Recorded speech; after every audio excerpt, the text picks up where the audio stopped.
Hello, dear fans, friends, and subscribers. This is your host Ram on the Cricket Happening Show. I know last Sunday, as I was trying to do the show, it unfortunately conked up. It didn't go ahead, and it was an empty upload.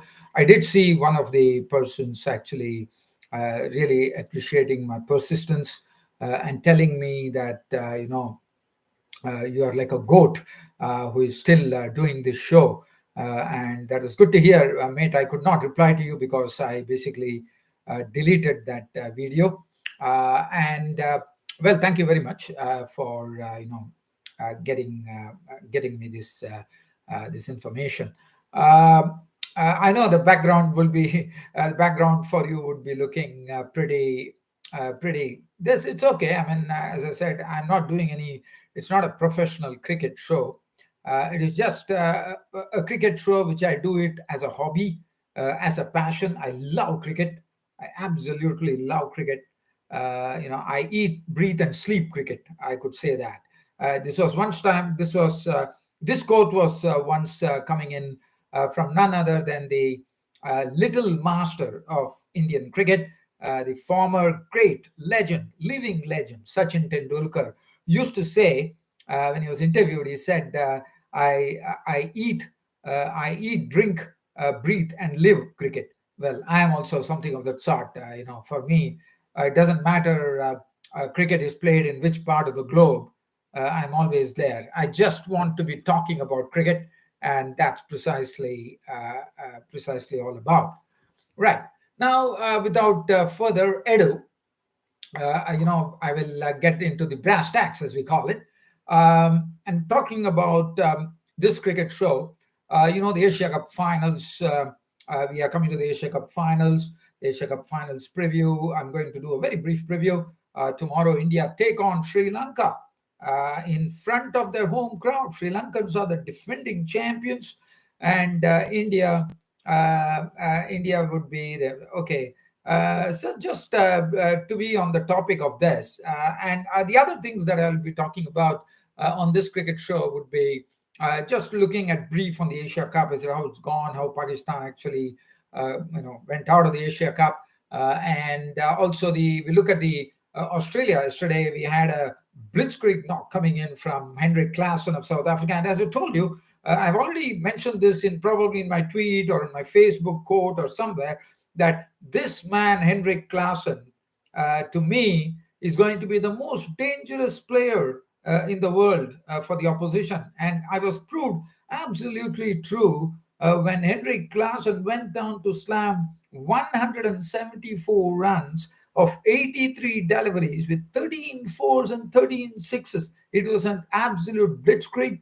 And this was against one of the wonderful attacks of the Australian attack, who were absolutely, I would say, torn to smithereens, as we call it in English. What a knock from Henrik Klaasen. I mean, he is going to be someone who's going to be a real threat in this World Cup, according to me, when it is played in India.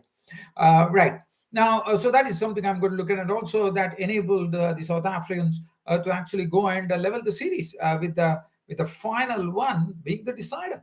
And other than that, Bangladesh finally, they have been hunting for a victory against India, and yes, they did beat India in their own shows in Bangladesh. But yesterday's victory that Bangladesh had would have been very sweet, even though one can say that India were missing all the top stalwarts who were rested. But full credit to Bangladesh, according to me, for the show that they put and beating India, showing that probably that talent, the reserve talent in India, could not put it across Bangladesh, even though it was a close game. Well, now, and other than that, as I told you, so let me get on step by step here. Let's get on to the Asia Cup in general. Now, looking at yesterday's match, as I said, all the top guns were rested. Looking at Bangladesh, I mean, what was very refreshing to see from Bangladesh point of view was even though they were rocked hard by the Indian pacer Shami and Thakur. But Shakib Al Hasan, showing all his experience as a captain, playing real knock of 80 of 85, 6 fours and 3 6, also took the man of the match award. And what was very, very impressive, now Tawhid Rudai is a real talent from Bangladesh, no doubt about it. He has been making some very good knocks, and what a knock from him. I mean, under the circumstances, staying with Shakib Al Hasan, showing some real stroke play, and besides that, biding his time and also understanding the situation well, and also dealing with the spinners in the right manner, using his feet beautifully to tonk the spinners for sixes as well. But very, very refreshing for Bangladesh would have been the 9, 10, and 11. I mean, look at what they did. They probably, Bangladesh would have probably said, they would have probably settled down for probably they're going to make 240, 240, 235, 40. But the score went on to 265. It was thanks to the lower order which chipped in. Nasoom Ahmed making his highest score in ODI cricket of 44 of 45, 6 fours and 1 6. Mahedi Hassan, now is the all-rounder, coming up with the goods, an unbeaten 29 of 23, 3 fours, and the debutant, young debutant, first showing his prowess with the bat, where he hammered an unbeaten 14 of 8 deliveries. He included 1 4 and 1 6 as well. So that really says that it is the tail that is wagged, but you can't call them a tail according to me, because the way they played, I wouldn't really term them as a tail. The way they played cricket yesterday, the way they actually smoked the runs. Nothing. I'm not going to go into the bowling. Shardul Thakur got the wickets, but he was expensive. And let's look at the India. Now, India, as I said, on the top, and one was looking out. I mean, Rohit Sharma was packed in early. This man, making his debut. Tanzim Hassan Saqib, Taskin was being rested, and I have to say, I was pretty impressed with the bowling of this young bloke from Bangladesh. What I see in him is his body language seemed to suggest he's a aggressive young bowler, really wants to go at the opposition hard, and it was wonderful to see. What I liked is the lines that he bowled, where he kept the batsman quiet, and besides picking up some vital wickets, he sent Rohit Sharma packing, and then Tilak Verma was really, he sowed doubts into Tilak Verma's mind whether the ball is going to swerve in or swerve out, and finally Tilak Verma's shouldering arms had to return back to the pavilion. So you made this. So he had already rocked India with two early wickets in the chase, which was a pretty good score, as I said, for Bangladesh. Putting 265 on the board was a very, very good effort, and they truly deserve to win for what they did. And looking at the India, so as I said, this was it. But that man, as we call it, the Ferrari, the silent Ferrari, as we call it, Shubman Gill, what a knock from him. I mean, he was there till the end. I mean, he was. I wouldn't say he was there till the end, but basically he was nurturing the India's innings when this Indian innings was looking a bit bedraggled. And he made 121 of 133 balls, 8 fours and 5 sixes, kept the fight going, and he was the one who took India very, very close. But finally, in the finishing line, when he started losing wickets of Surya Kumar Yadav, who was out for 26. Now, Surya Kumar Yadav, he seemed to be really struggling. I mean, I'm very happy that he has been selected for the World Cup, but he really need to pull it all together. And in India, I'm quite sure that he might be amongst the runs, but one has to wait and watch. Akshar Patel tried his best to take India, but probably his injury that he had with he was hit on the hand and he got a blow. Probably had some problem with his thigh as well. So, and also Akshar Patel, he's a doubtful starter for the Asia Cup final now, with Washington Sundar being summoned in for tomorrow's Asia Cup final. 42 from Akshar Patel, very impressive, of 34 balls, 3 4s and 2 6s. And other than that, as I said, this bloke, Tanji Malson, was very, very impressive. Good lines, having a lot of, he has a fire in his belly. He was young. I like the bowling action of his, which is a very, very smooth bowling action. And he puts in a lot of effort, aggression. I love that. That is what is these are some sort of, general traits of a fast bowler. And I can see an aggro in this guy when he bowls, which is really good to see. Hopefully, he tempers it and gets well and looks to be impressive. At least his first dig in international cricket has been pretty impressive. 7.5 overs, one maiden, 2 for 32 his efforts. And other than that, 250 for Mahaidi, 3 for 50 for Mustafizur Rahman, who showed all his experience in the end stages when he started picking up those wickets. Now, I change it over.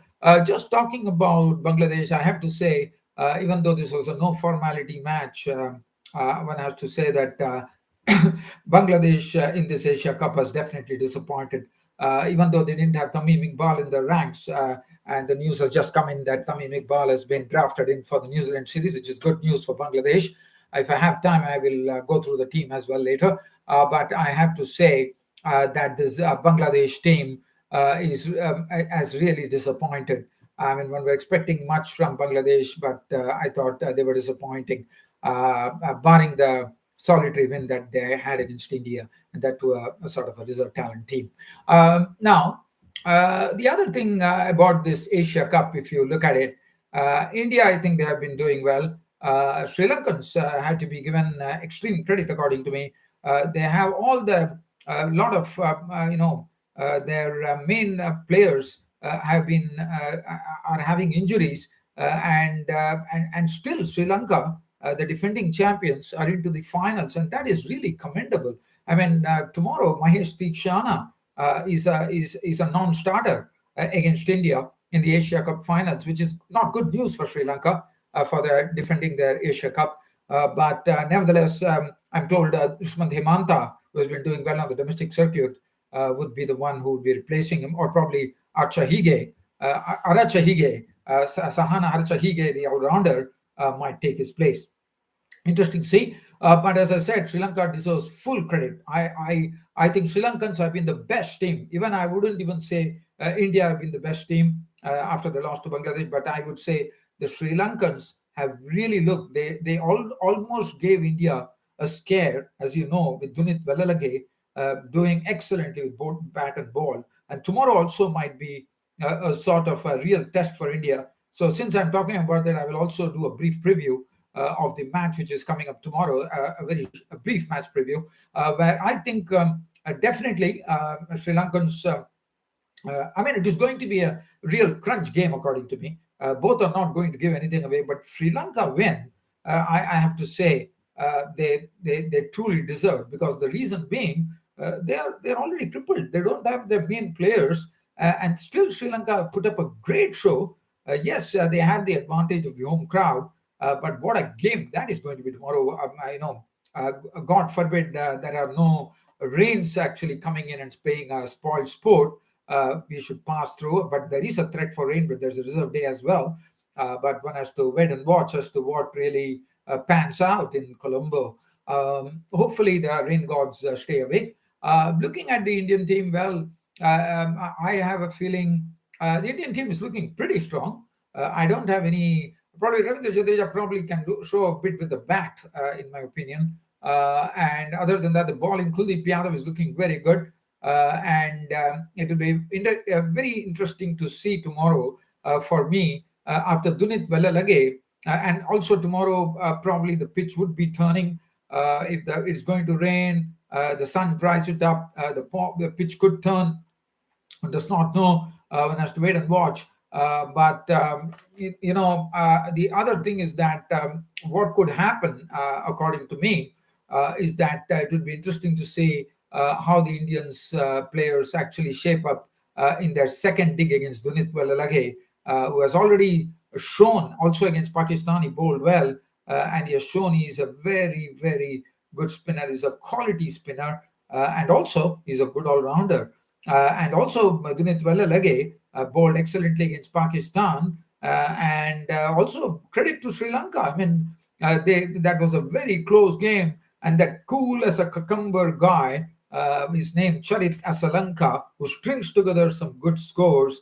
What a way he took them to victory. I mean, he had to hold his cool. He had the number 10 or 11 with him, and he He nurtured Sri Lankans to victory, playing all the way till the last delivery. And that is what champions are made of. 2 runs required, and he picked up the victory.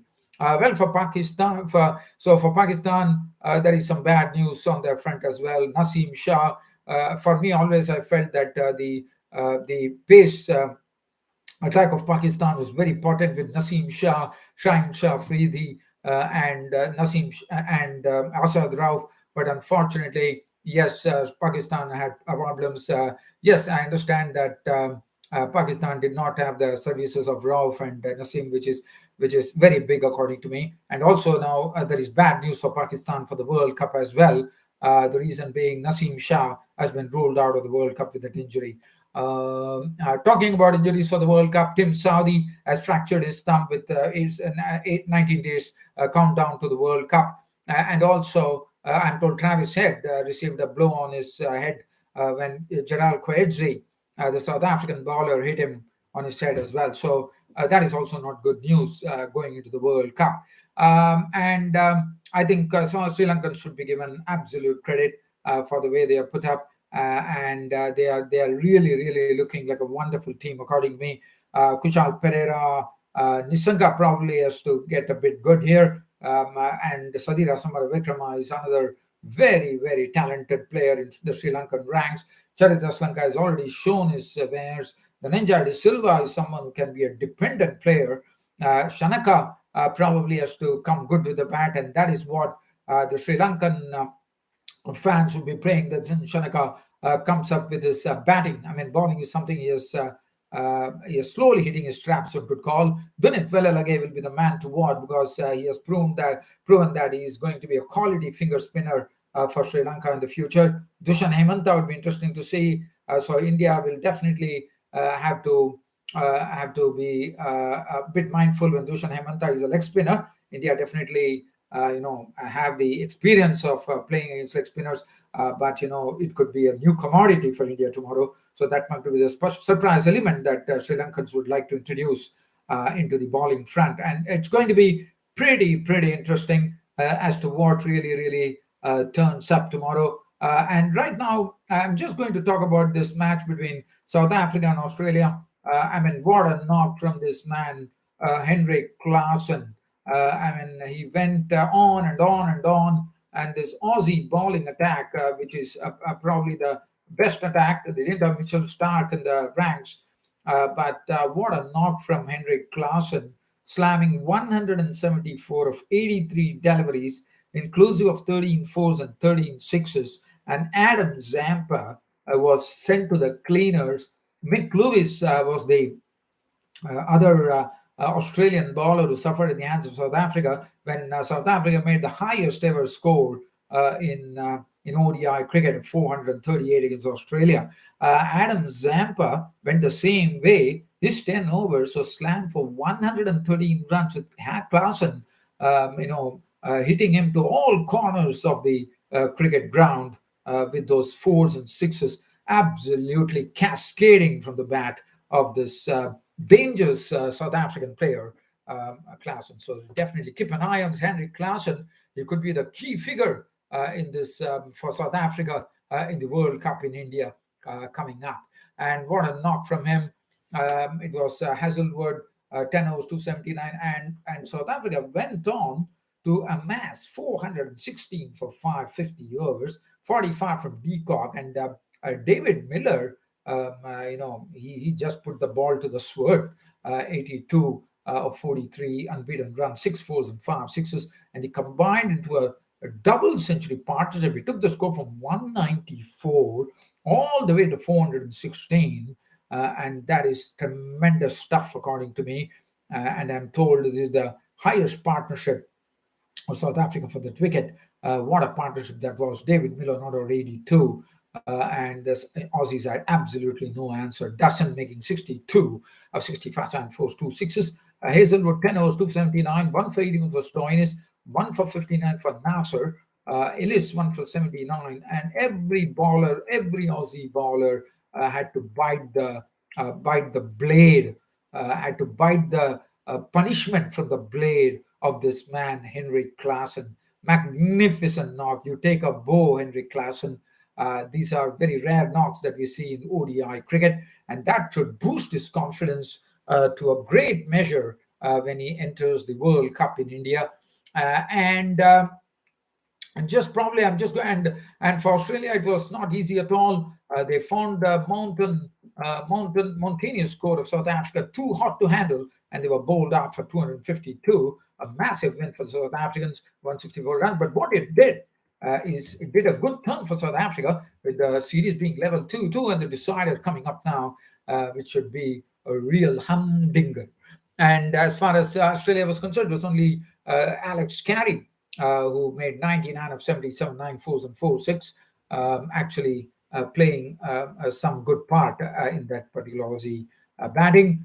Bowling was 4 wickets for 51 for Lungi Giri, 3 for 41 for Kagisara Bahada, 1 for Jansen, Hansen, and Maharaj. Well, dear fans and subscribers, I'm not going to go any further here. It has already been a sort of a long cricket broadcast. Hope you all enjoyed this cricket broadcast of mine, and would be an absolute pleasure to see you all tomorrow. As I said, I'll be talking to you. I'll be doing the India versus Sri Lanka Asia Cup finals. We will know, hopefully, as I said, if rain stays away, we should have a sort of a really a crunch game tomorrow in front of this vociferous Sri Lankan home crowd, which will be absolutely celebrating tomorrow. As they know, they will be very proud that the Sri Lankans, the defending champions, are into the final, and India would be definitely wanting to lay their hands on the Asia Cup after a pretty long time. Probably it was 2018 when they laid their hands on this Asia Cup.